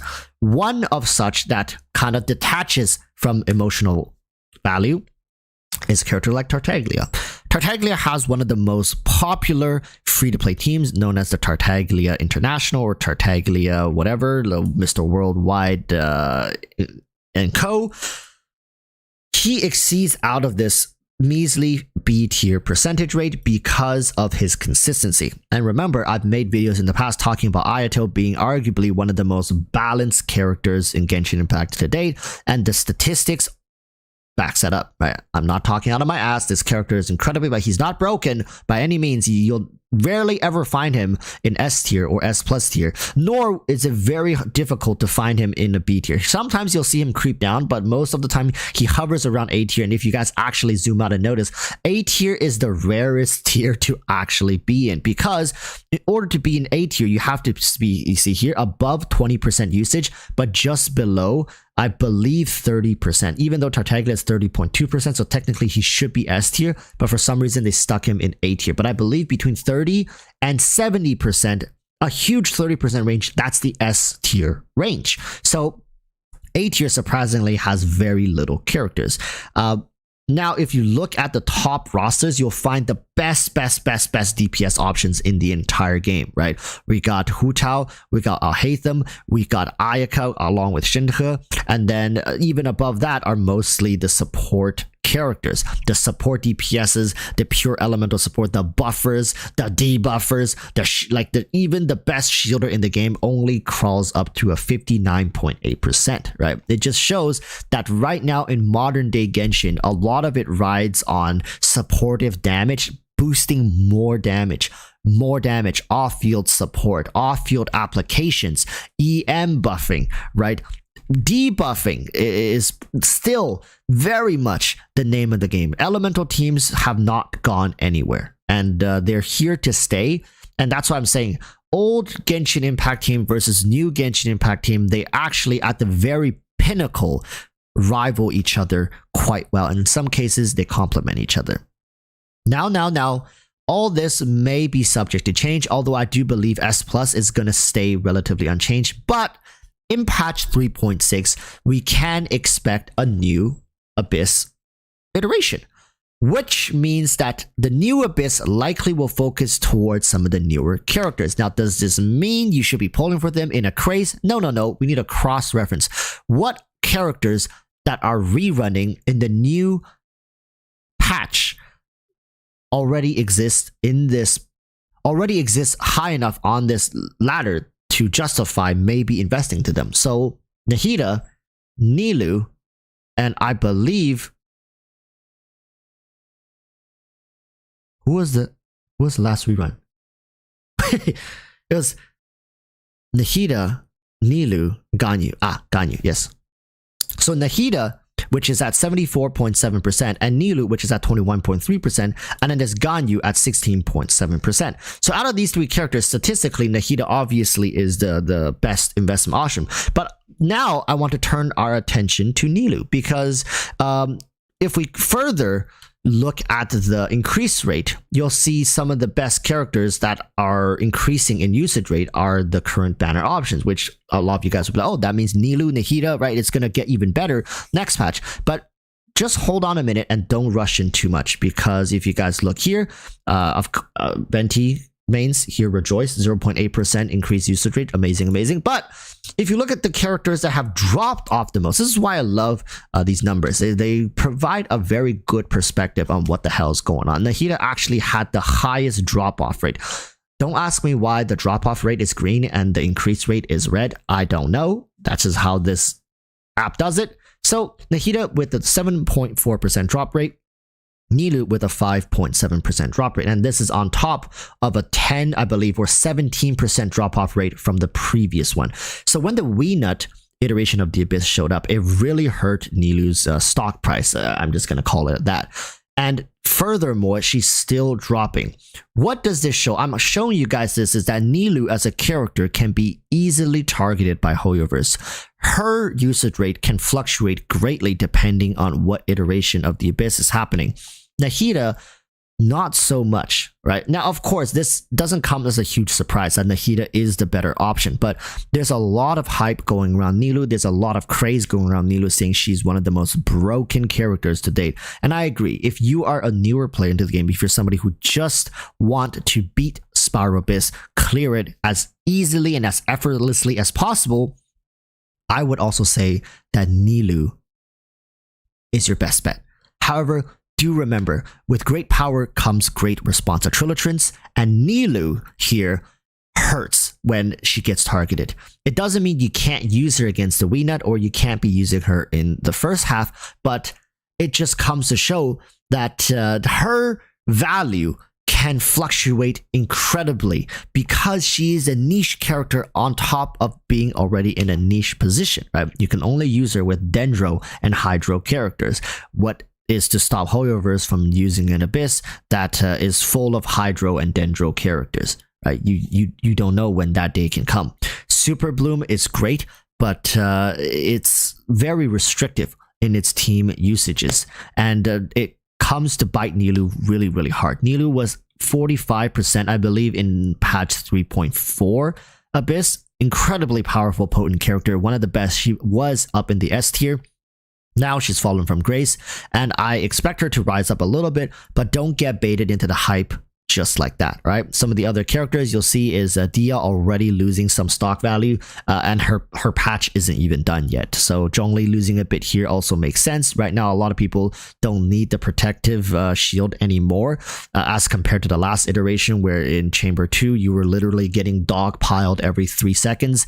Don't need that anymore. The Weenut will not touch you for some reason. It'll take you minutes, half of the entire duration, even if you just AFK for it to kill you. So you don't need the shield. More damage, more damage, more damage is the name of the game. And yeah, Yaimiko, Yoimiya, Ganyu. So a lot of these DPSs you'll see start to drop off a little bit here. Why is that? It's because people are now altering their playstyle and to fit what is more efficient. I said this in the live stream as well, that Genshin Impact players will always find the path of least resistance. It takes some time. The Abyss is now being perfected towards this iteration. Too bad HoYoVerse is going to change it very, very soon. But this is just to give you guys some perspective on what is going on in the current iteration of Abyss. And again, I'm going to update you guys once the 3.6 Abyss arrives. I do expect numbers to shift around a little bit. I expect definitely Nahida, Nilou to bump back up. And with Nahida, Nilou bumping back up, you likely will see Zhongli making a small comeback as well. Characters such as Yaimiko may also see some increases. Ganyu likely won't see any changes until the second half, and even then, maybe not a huge increase. I would say no more than 20%. Dehya is heading straight for maybe 5% and below. Her emotional phase value is starting to run dry. Like, as you guys already see, a 4.7% is among the top 5 characters. This is the highest drop off, right? She's among the top 5 drop offs before her patch is even done. So expect that to continue diving down. It's like gravity just gonna keep you pulling down, down, down, down, down. Find her somewhere near the Marianas Trench at this point. Overall, characters such as Shenhe, Ayaka will likely see big dips. I don't think she can sustain a 51% usage rate. She usually hovers between 30 and 40%. So expect a huge 10-15% usage rate. It happens all the time. People, don't be alarmed, don't be startled, because they get a huge kick out of their reruns for sale value, and then they just fuck right off once that's over. They're always in HoYoVerse's back pocket, ready to come out and make a quick buck. But all in all, people, the current Spiral Abyss is actually not too bad. There's a huge wide roster of different units people are using to clear it. The Weenut is going to be the biggest challenge for most people still, but understand this is why sometimes it pays to highly invest into one team. So if situations like this ever appears, you're going to be able to crush it, no problem. All right, good luck with pulling for your characters. Start saving for Nahida, and I wish everybody the best of luck going forward into future patches. This has been EroticWalruss. Subscribe if you enjoy this content and want to see more. Until next time, urge y'all to stay safe. Peace, peace. Bye-bye. All right, that's Spiral Abyss done. We are we're pretty much almost done here.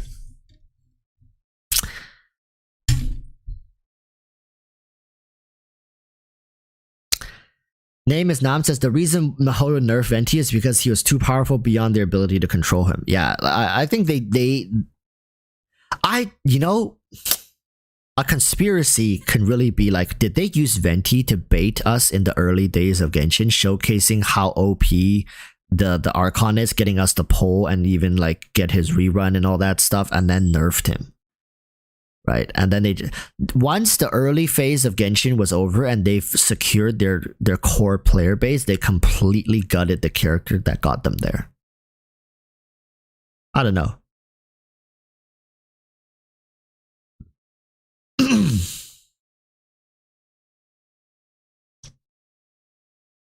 X Dragon says, is this floor 12 only? I believe it's floor 12 only. Yeah. If they do Nahida the same way, that's tragic. Well, you gotta, like I always say this, we have to remember what they did to Venti actually did hurt them. Financially, it did hurt them. It costed them millions. But it would have costed them way more had they not done that to him. People weren't polling for characters as frequently because they just kept relying on Morgana to clear the game. This is a good example of money talks. even though people weren't deliberately holding off on polling for Venti, they were skipping characters because they had Morgana in their back pocket and they're like, oh, I'm just going to play the game with Morgana. Imagine 2-3 patches of this happening. Hoyoverse was already sweating bullets, being like, how do we get them off of Morgana? It wasn't like they didn't try to get us to stop playing Morgana. They tried, it just didn't work, right? And also, they can't completely gut Morgana without giving us an alternative. That just kills the game as well. There's going to be a huge uprising. So what ended up happening was they released a character that was going to replace Venti at the time, and they were already planning to completely make Venti... They just wanted to make Venti irrelevant, right? And they did that. Until this day, they still don't know how to make Venti sit comfortably in a 30-40% usage rate. Venti is either 70%, 80%, or he's like 5%. There's no in between for Venti because the character is such an absolute unit. You either can suck or you can't suck. That's it. It's not that complicated, right? If you cannot suck, then you're shit. If you can suck, then you're a god. So Hoyoverse, till this day, you can't give a half suck. It just doesn't work. Half suck is almost the same as a full suck, right? If you're pulling enemies into one area, you're just gonna nuke the enemies. There's no like, oh, I'm gonna suck them a little bit. It doesn't work. If you're sucking them, you're sucking them. Then they're all kind of grouped. Even if they're not all tightly bundled up, even if they're somewhat close together, AoE is going to clear the whole chamber.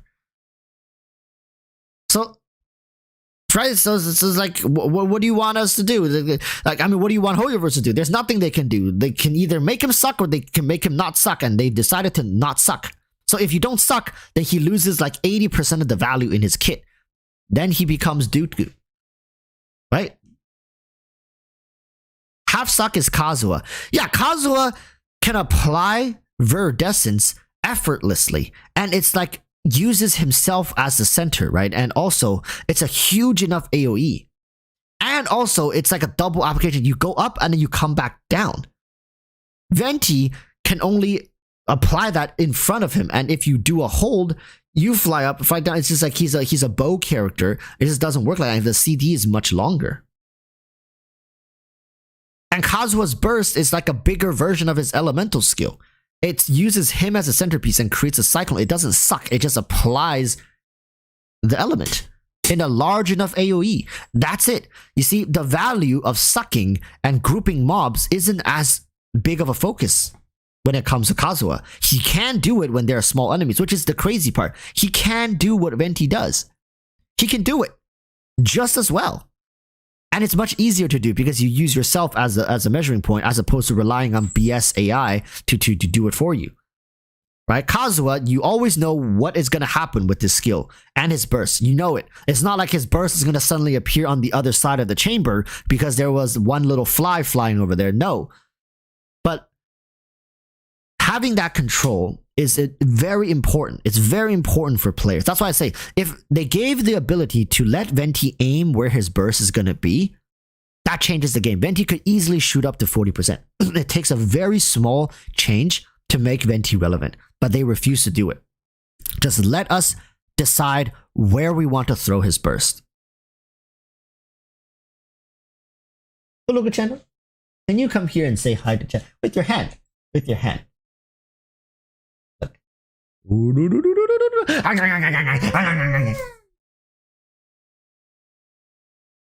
Okay, one more time. Hello. Hello. Anyways. What? What happened? Myth and Kun is Walrus, do you think Raiden national teams are future proof? That's a good question. I think they are quite future proof because of the diversity of elements. Right? One of the ways Hoyoverse likes to counter team comps is by using different freaking shields to make it very uncomfortable for them. But Raiden National has Pyro, it has Hydro, it has Electro, right? So it doesn't have Dendro, but Dendro currently, there isn't a shield where only Dendro can break it. So until the day comes when Hoyoverse can provide shielding that Electro, Hydro, and Pyro cannot cover and destroy, right? Until that day comes, I think it's going to be quite future proof. And remember, from a Hoyoverse's perspective, is they always need free-to-play teams to perform well. I would say start worrying when there are like 5, 6, 7 different free-to-play variants. Right now, there's Hyperbloom free-to-play variants. It's Tartaglia International, which arguably uses a similar concept to Raiden National. So until you have like 5 different unique different ways for free-to-plays to clear the game easily, strong team comps, you don't have to worry. And I don't think that's happening until maybe 2-3 years from now even. So yes, to answer your question, I think Raiden National is still going to be quite future proof. Yes.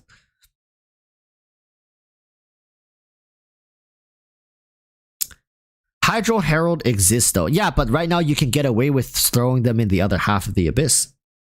Right?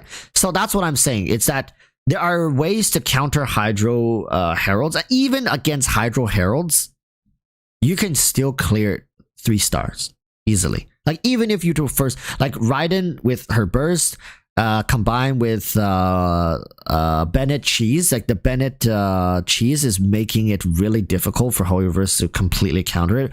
You got Bennett cheese, we got Jiangling Pyronado. Sure, it's slow, but it's doable. So if you clear the other half fast enough, Raiden National can still clear like double Hydro Heralds just fine.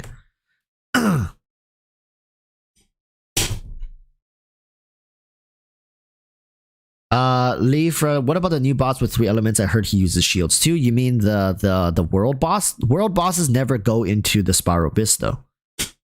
Yet. Imagine one day you log into Genshin and then you check the new updated Abyss and you just see Ajdaha.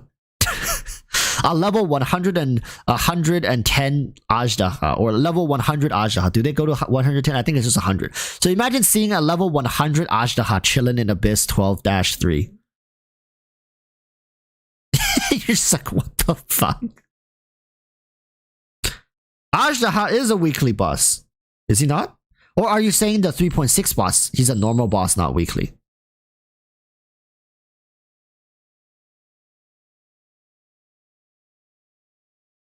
Isn't the new one where you have to protect him in the second phase or something like that? Like you see these glops trying to go to the core. Isn't that the weekly boss? I thought that's what we're talking about.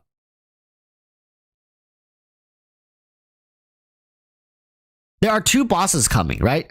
Oh, you're talking about the mage looking one, right? You're talking about that guy. 3 elements. Does that mean that, you know what would be crazy? Hey. You know what would be crazy is if that guy spawns a random elemental shield. So you have no idea what he's going to spawn. So what ends up happening is if he spawns the wrong shield, people are just going to restart the run. Imagine bringing Raiden National and then he spawns the Hydro shield and you just rerun. You just reset, and he's in the second half, so you have to rerun the first half as well. Ooh, including RNG aspects to enemy counters, that would be annoying. That would be really annoying. Like if Hoyoverse really wanted to screw with you guys, they would just make a character like that. God damn, that would be annoying. And they always put him in the second half to milk more hours. So then when you see him, when your second half is Hu Tao, you're hoping he applies the cryo shield, he applies the pyro shield. So I mean, actually, Hu Tao doesn't give a damn if he applies because Hu Tao has 2 Hydros in her team. So like, I guess then they could I guess Hydro shield would be annoying to Hu Tao teams because Pyro doesn't necessarily break Pyro that fast. No, I mean Pyro doesn't necessarily break the Hydro shield that fast. I haven't noticed. So Yelan Xingqiu can crush the Pyro shield. So Pyro wouldn't be good. But yeah. Bench Gamers is even better. He could respawn shields that are different elements. Yeah, so like there are certain mechanics that he can start charging up, and if you don't finish the puzzle that appears on the map before he finished charging up, then he reapplies a different elemental shield.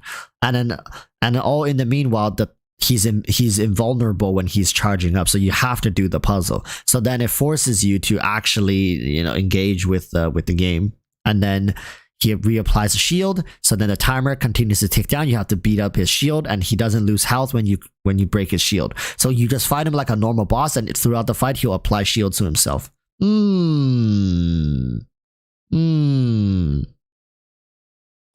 Watch the players smash their phones fighting this.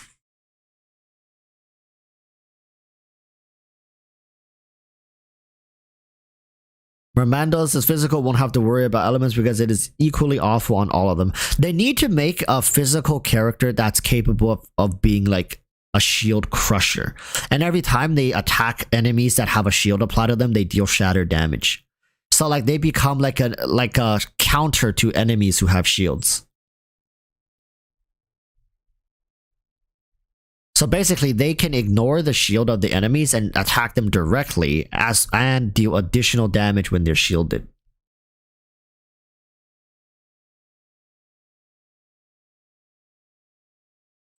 Name is Nam says, I liked your Baiju video, but you did miss one point. If Baiju Dendro app is bad, he's going to need a second Dendro, costing you an extra slot. Valid point. However, I would argue that having a second Dendro on the team is a bonus in of itself because of Dendro Resonance. The Dendro Resonance is one of the best resonances we have in the game. Very useful, incredibly potent in a Dendro-centric team, which most, if not all, of Baiju teams will be. And bringing a second Dendro, but it does counter one of my long-term hopes and wishes, is that Baiju is going to alleviate pressure away from Nahida, meaning that hopefully Baiju can be a standalone Dendro character. However, characters such as Alhaitham is Dendro, characters such as Tainari is Dendro, so in those cases, Baiju might be able to facilitate those team comps. However, right now it seems like Baiju is going to be fitted into a Sino team more so. So he's going to be a supportive character that allows hyper carries to stay on the field longer, and so far, Sino is like the only one who really needs a character like Dendro, like Baiju. So yeah. But yes, you're right. Even in a Sino team, you might still need Nahida. So it might be like Sino, Nahida, Baiju, and I was saying Kazuha is a viable option, but you can also bring someone like another applicator or something of the sort.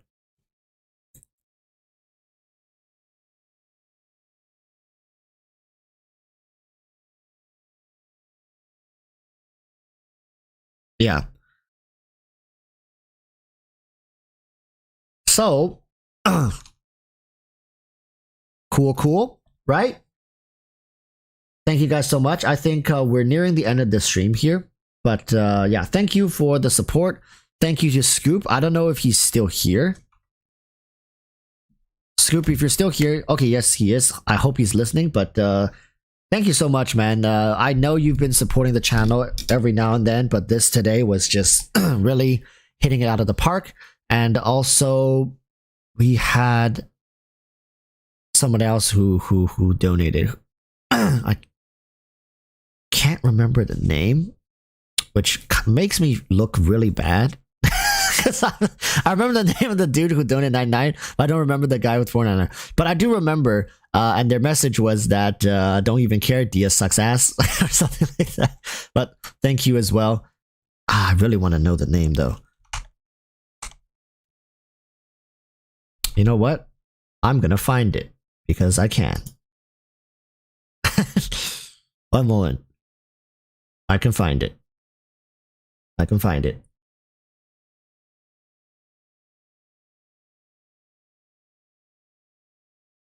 Thunder Priest. There it is. Is he still here? He is still here. So thank you, Thunder Priest. Thank you, Scoop, for the support. And yeah, as always, looking forward to seeing you guys on Saturday.